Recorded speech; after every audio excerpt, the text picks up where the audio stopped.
कल्कि भविष्य का योद्धा।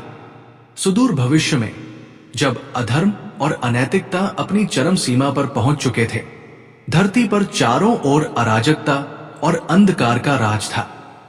मनुष्यों ने धर्म और नैतिकता को भूलकर स्वार्थ और लोभ को अपने जीवन का आधार बना लिया था।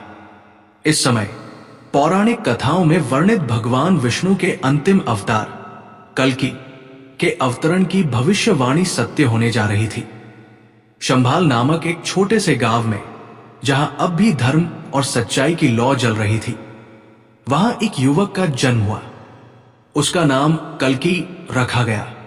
कल्कि बाल्यकाल से ही अन्य बच्चों से अलग थे। उनके भीतर अद्भुत बल और ज्ञान था।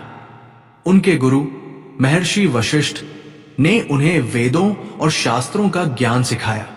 एक दिन महर्षि वशिष्ठ ने कल्कि को बताया कि धरती पर असुरों का आतंक बढ़ता जा रहा है। असुरों का सरगना कलियुग अपनी शक्ति से पूरे संसार पर कब्जा करना चाहता है। उसने मनुष्यों को लोभ, क्रोध और अहंकार के जाल में फंसा लिया था। महर्षि ने कहा, कल्कि तुम्हारा जन्म इन्हीं असुरों का नाश करने और धर्म की पुनर्स्थापना के लिए हुआ है। कल्कि ने अपने घोड़े देवदत्त और अपनी दिव्य तलवार के साथ संसार की यात्रा शुरू की। उन्होंने अनेकों शहरों और गांवों में जाकर असुरों के सेनापतियों को हराया। उनकी प्रत्येक विजय ने लोगों के हृदय में आशा की नई किरण जगाई।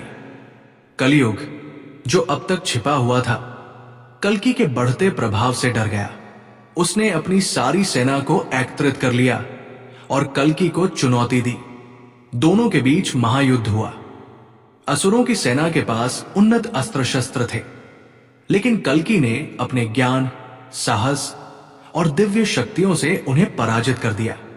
अंत में कल्कि ने कलियुग का वध किया और धरती को अंधकार से मुक्त किया। उन्होंने संसार में धर्म, सच्चाई और शांति की स्थापना की। लोगों ने फिर से सद्गुणों को अपनाया और प्रकृति का सम्मान किया।